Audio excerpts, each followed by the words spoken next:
The silver spaceship appeared in the sky above Earth one Tuesday morning. It was huge, like 10 football fields put together. People all over the world watched on their TVs and phones as it hovered silently above the clouds. Karen Wilcox was watching too, but she wasn't impressed. She sat in her living room in her bathrobe, coffee mug in hand, rolling her eyes. "Aliens. Please, I bet they're just looking for attention," she muttered, changing the channel to her favorite morning show. But every channel showed the same thing: the massive alien ship. 3 days later, the aliens made their first public announcement. They called themselves the Galactic Concordat. Their speaker was named Minho, a tall being with shimmering blue skin who spoke perfect English. "We come in peace to welcome Earth into our galactic family," Minho said from a hastily built platform in Seoul, South Korea. "We have visited many worlds, and yours shows great promise." The world leaders gathered quickly to meet with the aliens. After a week of talks, they announced that Earth would begin a trial period as a potential member of the Galactic Concordat. There would be new rules all humans needed to follow when interacting with alien technology and representatives. Karen didn't pay much attention to the news. She was too busy planning her weekly shopping trip to the Westfield Mall. Every Thursday, like clockwork, she visited her favorite stores and had lunch at the food court. But this Thursday was different. When Karen pulled into the mall parking lot, she saw strange blue lights and barriers around the main entrance. Men and women in black uniforms stood guard. A sign read, "Temporary CLOCUR, Concordate Communication HUB Installation." Karen parked her car and marched toward the entrance. A guard stepped forward. "Sorry, Mom. The mall is closed today for security reasons." Karen put her hands on her hips. "I've been coming here every Thursday for 15 years. I need to speak to whoever's in charge." "Ma'am, this is a restricted area by order of the Galactic Concordat." Just then, 2 aliens emerged from the mall entrance. They were shorter than Minho had appeared on TV, with the same blue skin that seemed to shimmer in the sunlight. Their name tags read Hyunho and Yuna. Karen spotted them and walked right past the human guard. "Excuse me. You can't just close the mall without warning. People have shopping to do." Junho looked at Yuna with confusion. "This facility is temporarily repurposed for communication relay installation. The proper notices were issued 3 days ago." "Well, I didn't get any notice," Karen said. "I want to speak to your supervisor." The aliens exchanged glances. "We do not have a supervisor present. The decision comes from Concordat Central Command." Karen noticed people were watching now. Some had their phones out, recording the confrontation. Good, she thought. Someone needed to stand up to these aliens. "Listen," she said, pointing her finger at Junho. "I don't care if you're from Mars or wherever. You can't just come here and change our rules. I have rights." Yuna spoke in a calm voice. "Human rights are respected within Concordat jurisdiction. However, safety protocols must be followed. The energy fields we're installing could harm unprepared humans." "That's convenient," Karen scoffed. "I bet the mall is really closed so you aliens can shop without humans around." A small crowd had gathered now. Someone shouted, "Just let it go, lady." But Karen wasn't finished. "I want to see your paperwork. Do you even have permission to be here?" Junho pulled out a small device that projected a holographic document. "This agreement was signed by your planetary representatives. It gives us temporary access to establish communication networks." Karen tried to swat the hologram away, but her hand passed right through it. "Well, I didn't vote for that." A mall security guard approached. "Ma'am, I'm going to have to ask you to leave the premises." "Fine. But I'll be calling the mayor about this. And the governor. Maybe even the president." Karen turned to leave but couldn't resist one final comment. "You aliens think you're above our laws, but you'll learn soon enough." As she stomped back to her car, Junho turned to Yuna. "Is this typical human behavior?" Yuna consulted a small device. "According to our cultural database, This appears to be what humans call Karen, a person who believes rules should apply to others but not themselves. What neither Karen nor the aliens knew was that this confrontation was being watched not just by the small crowd at the mall, but by the Concordat High Council in orbit above Earth. They were evaluating humans for potential membership in their interstellar alliance. And Karen Wilcox had just become their most interesting case study. After the mall incident, Karen couldn't stop thinking about the aliens. They were everywhere now, on TV, in the newspapers, and even walking around her town like they owned the place. It made her blood boil. 2 weeks later, Karen was driving home when she noticed something strange in the park. Alien machines were set up on the grass, surrounded by those same blue lights she had seen at the mall.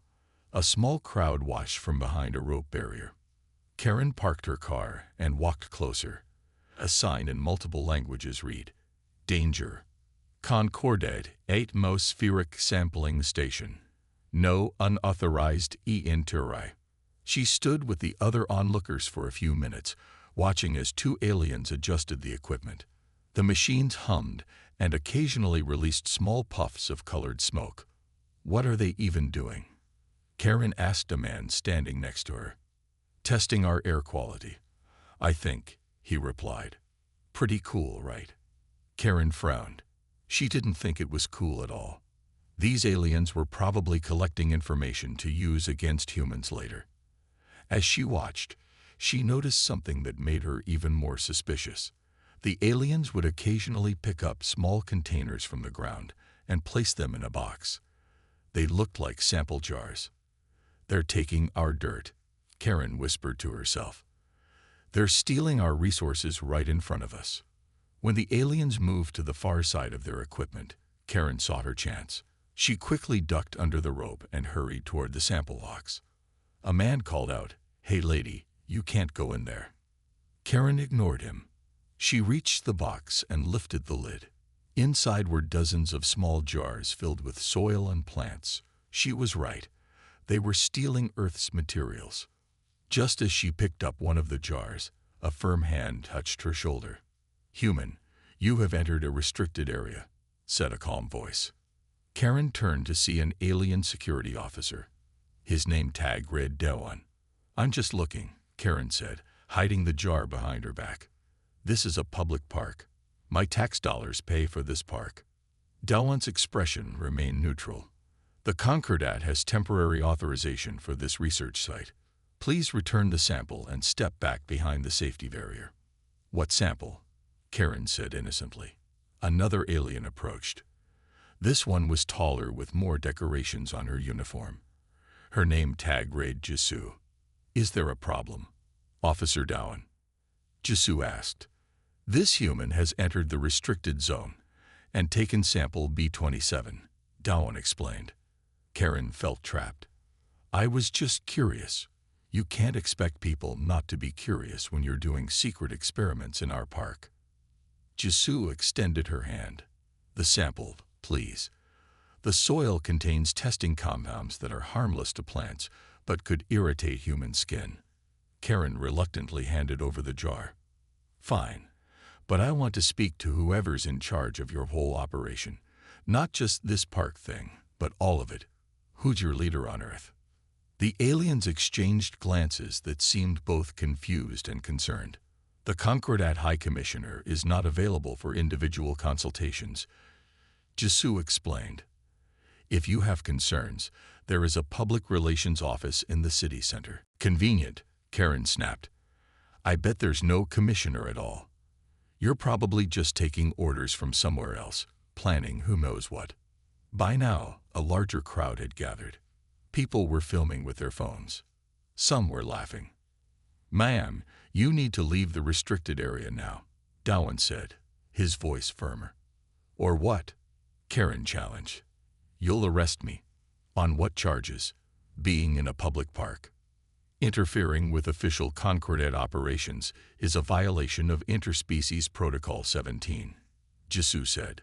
"We do not wish to detain you, but we will if necessary." Karen laughed. "You can't arrest me. You're not even from this planet." She turned to the crowd.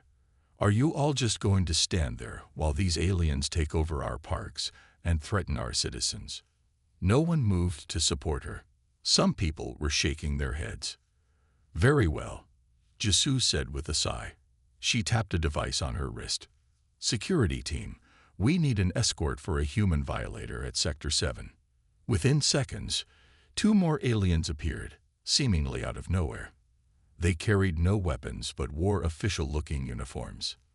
This is ridiculous, Karen protested as they approached. You can't do this. I know my rights.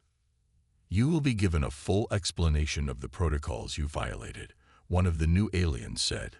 Please come with us. As they escorted Karen away, she continued to shout about her rights and demand to speak to someone in charge. The crowd watched, some filming, others just shaking their heads. What Karen didn't know was that everything was being recorded, not just by the humans with their phones, but by the Concordat's own systems. Her face, voice, and actions were being transmitted to the mothership orbiting Earth. In a quiet room above the planet, 3 senior Concordat officials watched the footage with great interest. Another one of these, Karen's, said one. Fascinating. This behavior pattern seems significant in human culture. Indeed, replied another, and potentially dangerous for our integration efforts. The third simply nodded. Continue monitoring. This may provide valuable insights into human resistance patterns. Karen sat in a strange room with smooth white walls that seemed to glow from within. There was no visible door. She had been brought in through what looked like a solid wall that somehow opened and then closed behind her. The only furniture was a curved table and 3 chairs that grew seamlessly from the floor. She had been waiting for 20 minutes, growing more frustrated by the second. They had taken her phone, given her a glass of water that tasted oddly sweet, told her to wait. Finally, the wall parted again, and 3 figures entered. 2 were aliens. One she recognized as Jisoo from the park. The third was a human woman in a simple black suit. Ms. Wilcox, I'm Minji, the human woman said. I'll be representing you during this hearing. Hearing? I want a lawyer, not a representative, Karen said, crossing her arms. I am a lawyer, Minji explained patiently. I specialize in Concordat law and Earth Concordat relations. The alien she didn't recognize stepped forward. I am adjudicator Hyun. This proceeding will determine whether you violated Concordat safety protocols and what remedial actions are appropriate. Karen laughed. This isn't a real court. You can't put me on trial. I'm an American citizen. Minji leaned close to Karen. The treaty signed 3 weeks ago gives the Concordat legal authority in matters involving their personnel and technology. This is a legitimate proceeding. That's not fair. No one asked me about any treaty, Karen protested. Adjudicator Hyun touched a spot on the table, and a 3D image appeared in the air. Karen ducking under the rope in the park, picking up the sample jar. The evidence shows you entered a clearly marked restricted area and took possession of a testing sample, Hyun said. It was in a public park, Karen insisted. The area was temporarily designated as a Concordat research zone under Section 7 of the Earth Concordat Cooperation Agreement, Jisoo explained. Minji turned to the aliens. If I may, I would like to explain a cultural context that might help you understand my client's actions. The adjudicator nodded. Please proceed. On Earth, we have a social phenomenon that has become known as Karen behavior, Minji began. That's offensive. Karen interrupted. You can't use my name like that. Minji continued calmly. It refers to a pattern where certain individuals believe rules should be flexible for them while rigid for others. They often demand to speak to authorities when denied their wishes. The aliens looked at each other with great interest. This is a recognized social role, Hyun asked. Not exactly, Minji said. It's more of a behavioral pattern that developed in our consumer culture where the saying the customer is always right became twisted into something unhealthy. Karen stood up. This is ridiculous. I'm not some kind of pattern. I just don't think aliens should be taking over our parks and malls. Jisoo tilted her head. We are not taking over. We have temporary permits for specific activities. Yeah, sure, Karen scoffed. Today it's permits. Tomorrow you're running the whole planet. The adjudicator watched Karen with increasing fascination. Ms. Wilcox, do you approach human authorities with the same attitude? When they're wrong, yes. Someone has to hold people accountable. Minji interjected. What my client means is, I can speak for myself. Karen snapped. Look, I pay taxes. I follow laws. But when people, or aliens, start acting like they're above everyone else, someone needs to call them out. A light pulsed on the table. The adjudicator touched it. The High Council requests to observe these proceedings. Hyun announced, looking surprised. This is unusual. Before Karen could ask what that meant, the wall rippled, and 3 more aliens entered. They were different from the others. Taller, with elaborate clothing that seemed to shift colors as they moved. Continue, one of them said, their voice deep and musical. Minji looked nervous now. High Council members, my client's behavior, while disruptive, represents an important aspect of human culture. We question authority. We challenge systems, sometimes inappropriately, yes, but this drive has led to many of our greatest advances. The council members watched Karen intently. Is this true? One asked Karen directly. You believe questioning authority is beneficial? Karen hesitated, thrown off by the direct question. Well, yes. If nobody ever questioned anything, nothing would ever change. The room fell silent. The council members seemed to be communicating without speaking. Finally, the tallest alien spoke.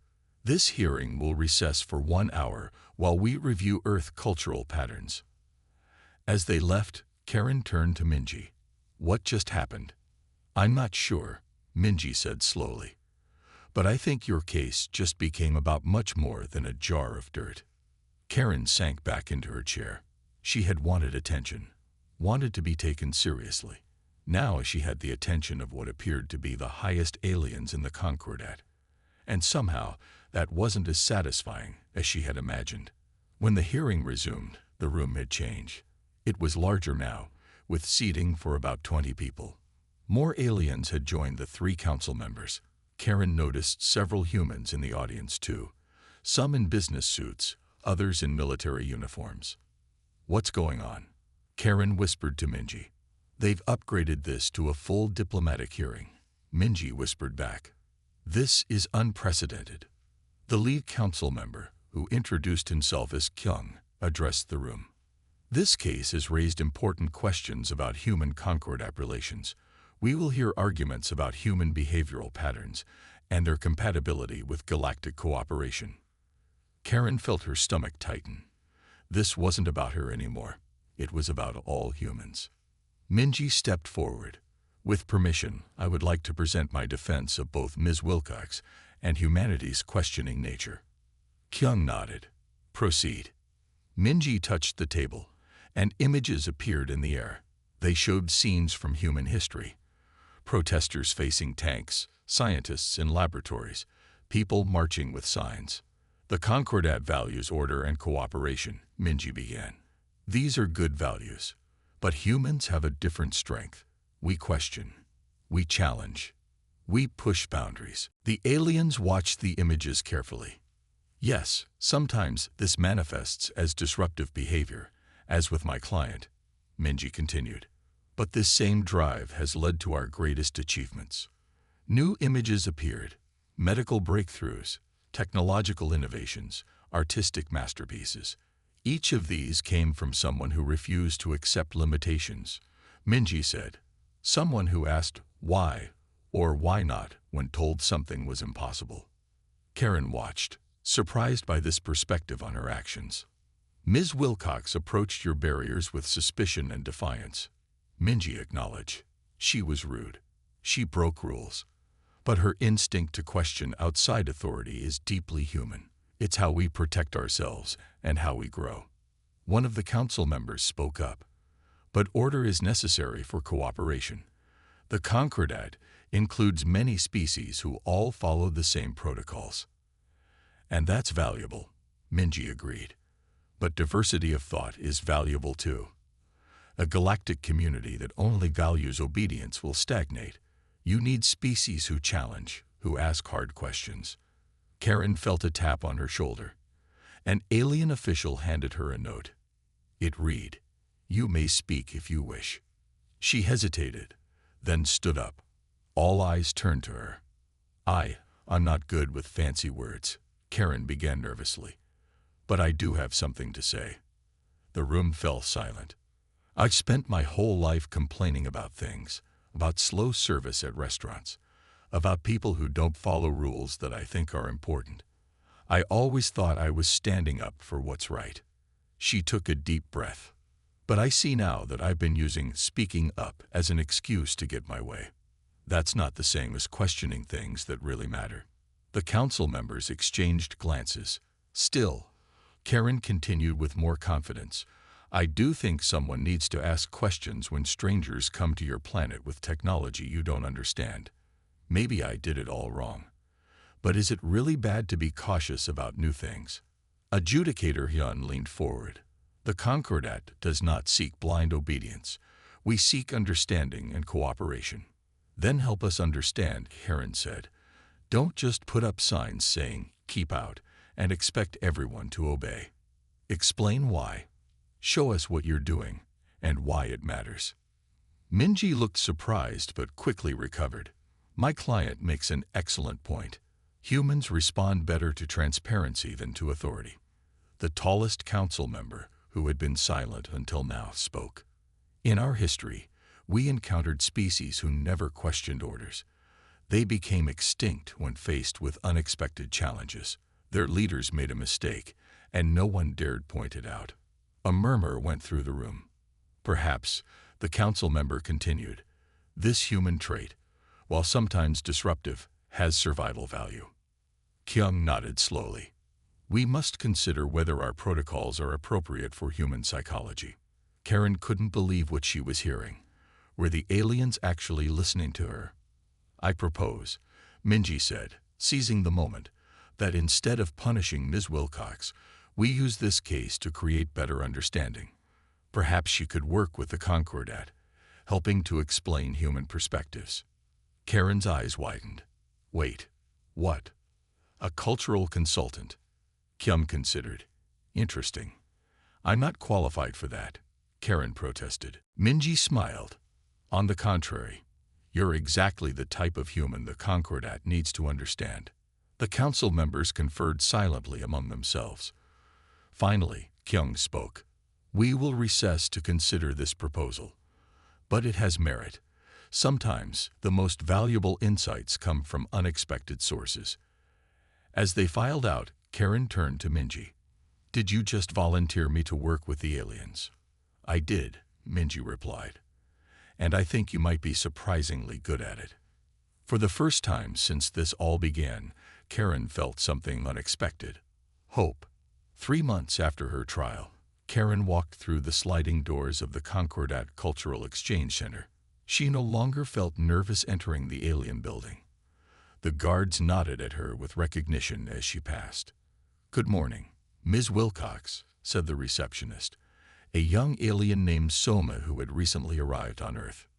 "Morning, Somi. How are you adjusting to Earth's gravity?" Karen asked, remembering that new arrivals often struggled with the difference. "Much better today.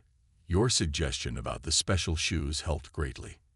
Karen smiled and continued to her office. She still couldn't quite believe it.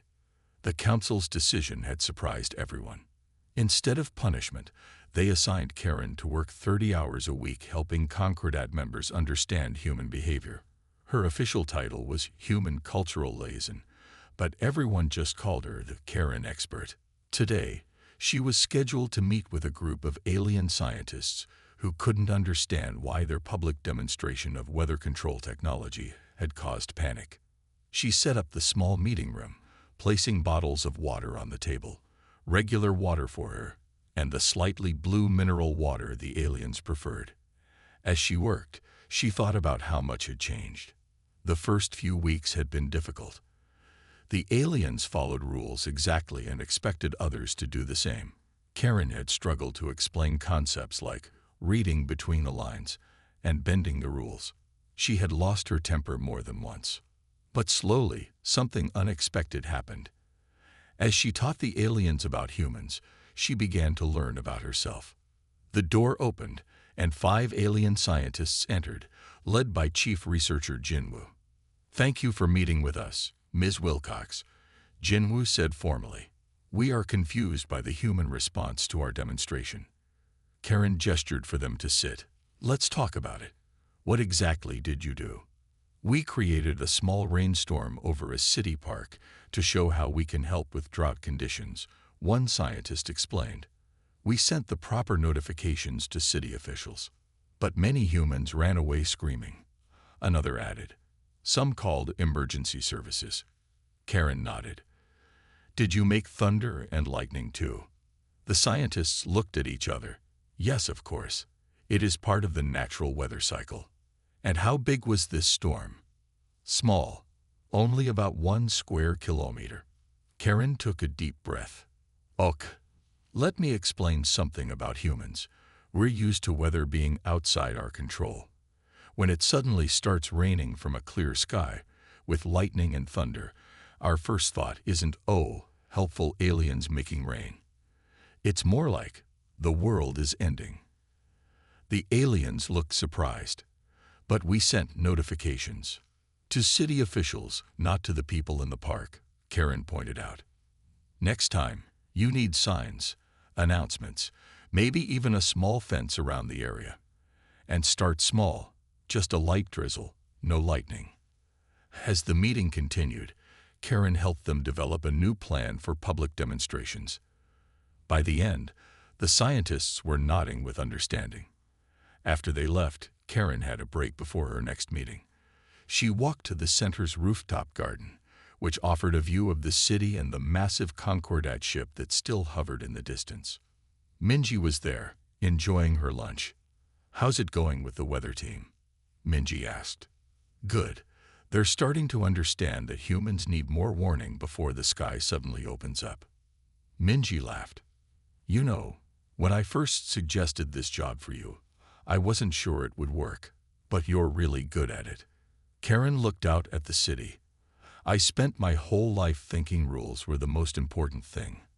I got so angry when people broke them, or when rules changed without my permission. And now I see that understanding why the rules exist is what matters," Karen said. "The aliens follow rules perfectly, but they don't always understand the reasons behind human rules. I'm helping them see the why, not just the what." Minji nodded. "The council is impressed. They're considering expanding the program to other cities." Karen smiled at the thought. Maybe they could find other Karens to help. "We're good at pointing out problems. Maybe we just needed to be asked to help solve them too." As they talked, Karen's phone dinged with a message. It was from Kyung, the council leader. "The High Council requests your presence at tomorrow's diplomatic reception. Several new species are joining the Concordat, and we believe your insights would be valuable." Karen stared at the message in surprise. From troublemaker to diplomat in 3 months. As she looked up at the huge alien ship hanging in the sky, Karen realized something important. The aliens had come to Earth thinking they knew exactly how things should be done. She had approached them the same way. They were both wrong. Real understanding came from asking questions, listening to answers, and sometimes admitting you might be wrong. It wasn't about being right all the time. It was about learning to be better. For the first time in her life, Karen wasn't interested in speaking to the manager. She was too busy being part of the solution.